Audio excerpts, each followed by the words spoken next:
Bonjour à tous, j'espère que vous allez bien. On se retrouve pour cette nouvelle vidéo. On fait un gros point global sur le marché des altcoins, du marché de l'IA plus précisément. On va parler encore une fois de ce petit indice que j'ai fait, les objectifs qu'on pourrait aller chercher, qu'est-ce qui se passe un petit peu sur le marché de l'IA. Également, on parlera d'NVIDIA, on fera un point technique sur NVIDIA. Hier, on a eu les résultats d'NVIDIA qui sont très bons, donc c'est pour ça que je fais cette vidéo, pour voir si le narratif de l'IA pourrait reprendre. Après, on fera une petite comparaison avec les différents secteurs du marché.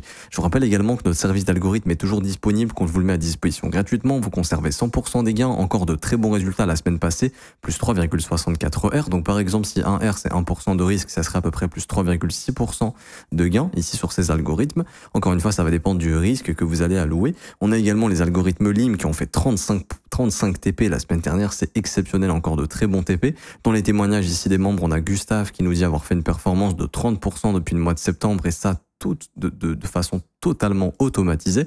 Encore une fois, je vous rappelle que c'est gratuit. Pour y avoir accès, c'est accessible à tout le monde. C'est le premier lien en commentaire épinglé. Tous les liens utiles concernant mon contenu. Ça vous ramène sur cette page. Il y a juste à s'inscrire sur BitGet via notre lien partenaire, parce que c'est sur BitGet qu'on fait tourner ces algorithmes. Vous créez votre compte sur la plateforme, validez votre KYC. Ensuite, vous avez juste à cliquer sur ce lien, obtenir les algo trading 100% gratuitement. Vous renseignez votre prénom, votre email, votre identifiant BitGet. Vous cliquez sur rejoindre et ensuite, il y a juste à cliquer sur ce lien. Configure nos algos de trading. Vous avez 4 petites vidéos à regarder, 1, 2, 3, 4, elles sont dans l'ordre et ça vous explique absolument tout. Je rappelle que vous êtes déjà des milliers à les utiliser. Alors pour revenir ici sur ce petit indice que j'ai fait au niveau des altcoins IA.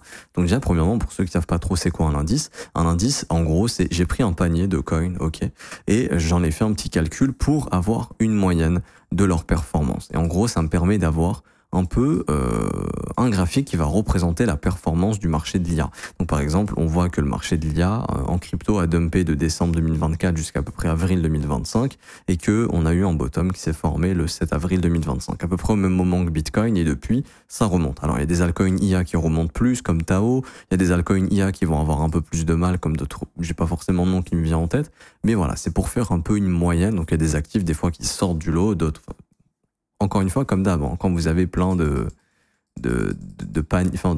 d'actifs dans un ETF, par exemple, il y a des actifs qui performent beaucoup plus que d'autres, d'autres qui performent moins, mais ça vous fait à peu près une moyenne et c'est un ETF qui va s'apprécier. C'est comme si j'avais fait un ETF IA, à peu près. Et du coup, ça me permet justement de voir un peu la performance du marché de l'IA. Par exemple, si je vous prends, je sais pas, un altcoin IA, il y en a plein ici sur ce retracement qui se sont arrêtés là, d'autres qui ont complètement explosé, notamment AIXBT, AI16Z, Virtuals, tous ces trucs-là, fin d'année, ça a complètement pété, donc eux, ils étaient beaucoup plus hauts, mais on voit que sur la moyenne, on s'est arrêté au niveau de la résistance ici. Donc c'est pour ça que c'est intéressant d'avoir des moyennes, puisque ici, on voit également qu'on s'est arrêté proche du support. Donc c'est plus intéressant, et on en parlait, de considérer ça comme un range, vous vous souvenez, de se dire que c'est beaucoup plus intéressant d'acheter dans le bas du range, et que c'était des zones d'achat sur le marché de l'IA dans le bas du range, et que c'est beaucoup plus intéressant de passer vendeur dans le haut du range. Mid-range, gestion du risque. Haut de range, faut être vendeur. En tout cas, faut avoir sécurisé des bénéfices. Encore une fois, on me demande beaucoup, tonton, quand tu dis vendre, faut tout vendre ou pas? Non, faut pas tout vendre. Ok, ça vous regarde. Mais moi, quand je parle de prendre des profits, je dis pas de tout vendre. Vous avez beaucoup ce réflexe de vouloir acheter one shot et revendre one shot, mais c'est une erreur. Encore une fois, plus le prix monte, plus vous devez prendre des profits partiels. Il y en a qui se questionnent en termes de frais, ça ne change rien. Ça, c'est une mauvaise idée reçue de se dire oui, mais si je mets plein d'ordres de vente, je vais payer plein de frais. Non. Tu payes des frais en crypto sur le volume que tu exécutes. Que tu exécutes 1000 $ en un ordre ou 1000 $ en 100 ordres, tu vas payer exactement le même nombre de frais, puisqu'à la fin, tu vas être facturé sur 1000 $ de volume exécuté et pas sur les ordres. Par contre, si tu as un broker qui te facture sur les ordres, alors là, oui, tu vas payer des frais. Mais ce n'est pas le cas en crypto, en tout cas pour quasiment tous les exchanges, Binance, BitGet, Bybit, etc., etc. Et du coup, ici, alors, on en est où?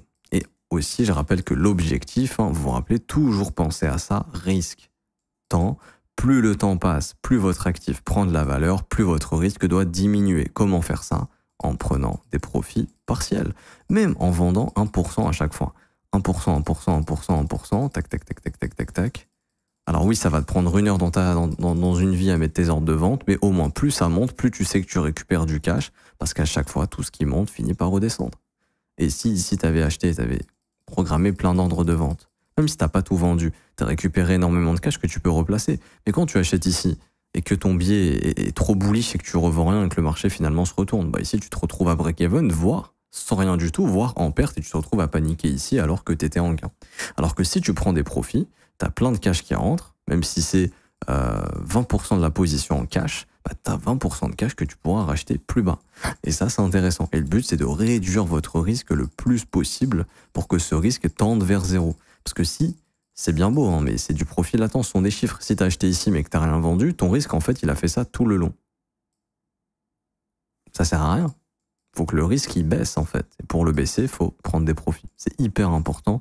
Ce qui va te permettre justement de tenir à long terme dans cet écosystème. Parce qu'encore une fois, les retracements sont très violents et finissent par arriver.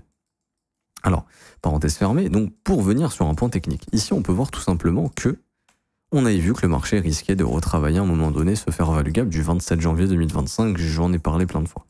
On commence à y venir. On n'est pas encore dedans. Et justement, quand on a fait un point sur le marché de l'IA, je te disais que pour moi, personnellement, tant que la dernière jambe haussière elle est maintenue, RAS, la direction reste haussière sur le marché de l'IA.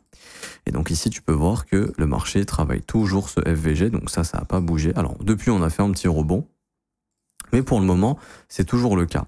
Et on voit qu'on est en train de former ici une contraction. Et ça, on l'a quasiment sur tous les altcoins IA du marché. Le marché est en train de se contracter, il prépare son prochain mouvement. Alors, les deux meilleurs scénarios, c'est les suivants. Soit simplement une cassure et une continuation, et puis on n'en parle plus. Soit un fake out, donc une fausse cassure, qui va créer un piège, et ensuite, toujours on maintient le fair value gap, mais juste avant, on fait une fausse cassure du triangle vers le bas, ce qu'on appelle un fake out, et ensuite, on fait un mouvement de contre-pied de continuation à la hausse. Alors, moi, je m'en fous, peu importe le scénario, mais je pense quand même que la direction, elle est haussière pour venir combler cette zone ici. Donc je pense toujours que le marché de l'IA va aller plus haut. Notamment, je vous fais vraiment un petit point rapide sur Tao, vraiment 30 secondes, même pas 10 secondes. Mais je pense que Tao va venir bouffer tous les stops qui sont juste ici. Hop, ça je pense qu'on est en train de préparer cette future zone. Vous voyez sur Tao, on est exactement à la même contraction. On bosse également le même FVG. Personnellement, ça ne m'étonnerait pas si jamais il y a une sorte de stress move, prise de liquidité avant d'aller déclencher ce FVG et cette prise de stop. Mais je pense toujours que Tao, sa direction, c'est les 498 $ minimum. Alors là, on a plein qui vont se dire non, mais il y a une résistance, ça va se faire rejeter. Alors c'est possible, hein.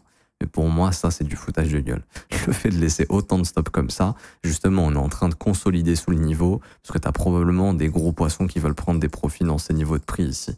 Et plus on consolide là-dessous, bah, plus tu as des gens qui vendent, plus tu as des gens qui shortent, et donc une fois qu'on y va, tu as énormément d'ordres de buy stop et d'ordres d'achat qui vont se déclencher, parce que celui qui a vendu ici va se dire putain, j'ai raté le train, faut que je rachète, et en fait ça, on le force à racheter plus haut, là où probablement des gros poissons veulent prendre des bénéfices. Ça veut pas dire que les gros poissons veulent tout vendre, mais je pense ici qu'il y a des ordres limites qui attendent, il y a des gens qui veulent vendre, et c'est pour ça qu'à mon avis le prix consolide sous cette zone pour pouvoir apporter un maximum de volume dans cette zone. Enfin bref. Et du coup, c'est pour ça aussi que vis-à-vis de mon indice IA, bah, je pense qu'on se dirige vers ces niveaux de prix. Maintenant, ce qu'il faut observer au niveau de la dynamique, c'est la chose suivante. Alors ça peut clairement être une zone de top. Ok. Si on n'a pas de chance, malheureusement, le prix, ce qu'il va faire, c'est tout simplement faire ça et on reviendra tester probablement les bottoms et on reviendra dans le bas du range. Scénario numéro 1. Scénario numéro 2, il est un peu plus joyeux. C'est un marché qui, tout simplement, arrive à retracer plus haut, à casser le fair value gap et à ce moment, on se retrouve avec un Bitcoin qui, lui aussi, tout simplement, fait une nouvelle jambe haussière. C'est-à-dire, je casse mon ATH comme il l'a fait précédemment et je me fais une nouvelle jambe haussière, peu importe combien de temps elle dure, mais on va chercher plus haut, 120, 130, 140, allez, on va dire entre 120 000 et 140 000, ce qui fait que le marché pourrait continuer de progresser. Sur cette phase, on a le marché de l'IA qui performe, ou globalement les altcoins qui performent, ce qui pourrait être le cas, je vous rappelle, tant que ce fair value gap est maintenu, pour aller chercher une deuxième jambe haussière. Et du coup, à ce moment-là, sur ce graphique de l'IA, on arrive à péter ce fair value gap, si jamais c'est le cas, et on retrace plus haut. À ce moment-là, quels seraient les objectifs?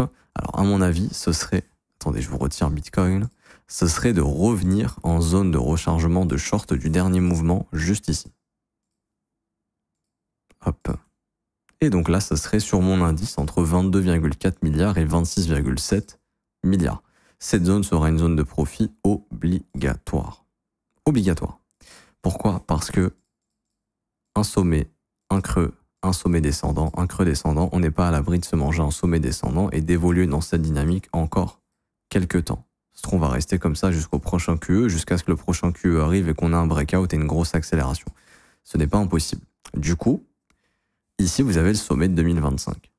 Obligatoire sur un sommet annuel dans une zone de rechargement de short, de prendre des bénéfices, voire de couper ses positions en attendant de voir comment le marché va évoluer. Est-ce que la dynamique reste haussière? Si oui, rien n'empêche de reprendre ses positions. Par contre, si le marché il fait ça et ensuite là il se retourne, là vous serez bien content parce qu'il y a de grandes chances derrière de réavoir une jambe baissière. Ok? Donc là, tu es bien content d'être sorti ou d'avoir récupéré pas mal de cash pour replacer ton cash plus bas. Mais pour le moment, la direction semble haussière et parlons d'NVIDIA. NVIDIA hier qui sort ses résultats, ok, hier qui sont très positifs, les résultats sont très très bons, ok. Donc aujourd'hui, bon, on va voir un petit peu ce qui va se passer, mais on a des earnings au-dessus des estimations, donc le marché s'attendait à 0,73, on a 0,81. Au niveau des revenus, pareil, le marché estimait 43,3 milliards, on a 44 milliards, donc des résultats qui sont bons. Maintenant, on verra la réaction du marché aujourd'hui. Mais vous vous rappelez, on avait vu deux scénarios pour Nvidia. Un scénario bearish, un scénario bullish. On attend toujours de voir. Pour le moment, c'est le scénario bullish qui est toujours en jeu. Le scénario bullish, c'est bien sûr le respect du breaker block. Hein, ici, on a un breaker. Le respect du breaker pour une continuation haussière. Nvidia a retracé son premier arrêt. Il fait une continuation haussière et on va chercher au cours des prochains mois 170, 180, peut-être même les $200 l'action. Scénario numéro 1. Les objectifs d'ailleurs seraient ici des zones d'extension 161,8-200. Qui du coup, plus précisément, ramènerait l'action potentiellement au cours des prochains mois entre 194 et $219. Scénario numéro 1. Scénario numéro 2, c'est malheureusement juste la prise de stop du dernier sommet ici de cette jambe baissière. Et là, malheureusement, le breaker n'est pas respecté. Et en fait, Nvidia, c'est une bulle qui est en train d'éclater. Et à ce moment-là, Nvidia revient en zone de rechargement entre 56 $ et 30 $ dans les prochains mois. Encore une fois, je n'ai pas de boule de cristal, je ne sais pas quel scénario va se déclencher sur cette action. Ok ? En tout cas, ce que je sais, c'est que je dois observer le prix parce qu'on est dans des zones importantes. Il y en a beaucoup qui pensent qu'on est sur l'éclatement d'une bulle. C'est-à-dire qu'on a eu le bear trap, la grosse hausse, et là, on est dans l'éclatement de la bulle, tout simplement. Donc, dans la phase bull trap avec l'éclatement de la bulle. Et d'autres pensent tout simplement que c'est une action qui va continuer de monter, que ça reste une tendance haussière, ce qui est le cas pour le moment. Il n'y a pas de problème à ce niveau-là. Et qu'on va continuer de s'apprécier parce qu'ils vont continuer de gagner en revenus, qu'ils vont continuer de s'étendre, etc. Et qu'ils vont continuer justement d'aller chercher de la rentabilité. Ici, ils font de la rentabilité, il n'y a aucune raison que ça éclate. Ça se tient totalement. Moi, je reste celui qui regarde d'un point de vue technique et qui va observer ce qui se passe sur le prix, tout simplement. Maintenant, moi, mon idée, c'est de me dire que d'un point de vue technique, hein, tant qu'on perd pas le breaker, moi, je vise plutôt sur une continuation haussière de l'action. Les chiffres semblent confirmer, sauf si récession, sauf si catastrophe au cours des prochains mois au niveau des chiffres d'NVIDIA, ce qui semble pas être le cas pour le moment. Mais voilà, je suis ouvert aux deux scénarios, j'ai pas forcément d'idée, j'attends de voir ce que fait le prix techniquement. Pour l'instant, je suis plus en faveur du scénario vert. S'il faut switcher en fonction du scénario rouge, je switcherai. Mais si jamais on a le scénario vert, ça c'est positif bien sûr pour notre indice d'IA. Et pour finir cette vidéo, je voulais vous montrer rapidement les secteurs du marché actuellement, ceux qui performent le moins, etc.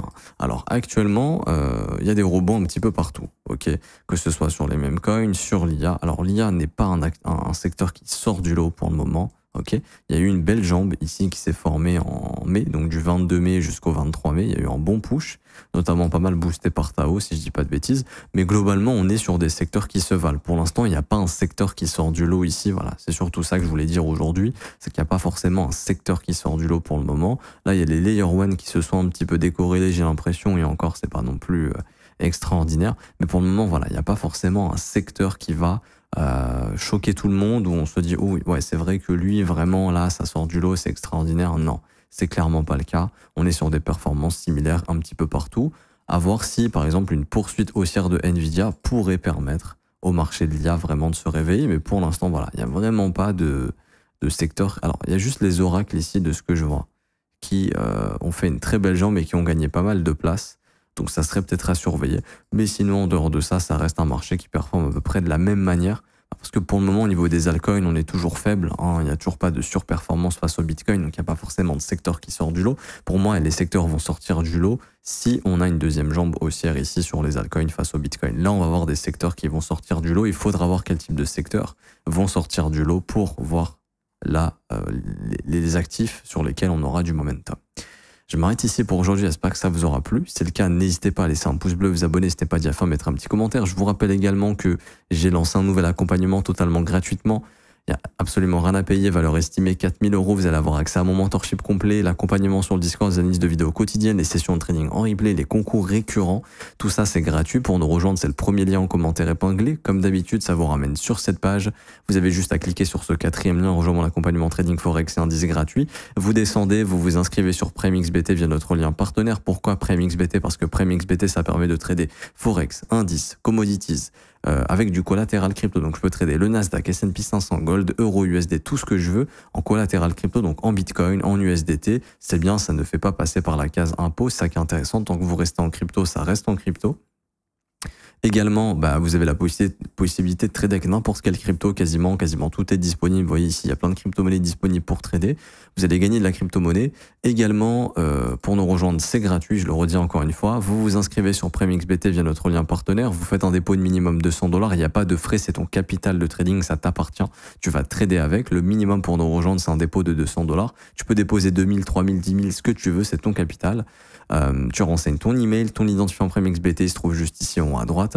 Une fois que c'est fait, tu mets ton pseudo Discord, t'as pas encore Discord, clique ici pour nous rejoindre, donc sur le bouton rejoindre. Ensuite, tu mets ton pseudo Discord, j'ai fait un dépôt de minimum de $100, obtenir mon accès VIP, et dans un délai de 24 heures, je t'envoie un mail qui te prévient de l'activation du mentorship et de l'activation du rôle VIP sur le Discord pour que tu aies accès à l'accompagnement sur le Discord. Ici, salon VIP Forex Indice. Ici, on a les membres qui sont en train de tout casser, qui prennent des trades de fou parce qu'ils sont en train de se former justement à nos côtés.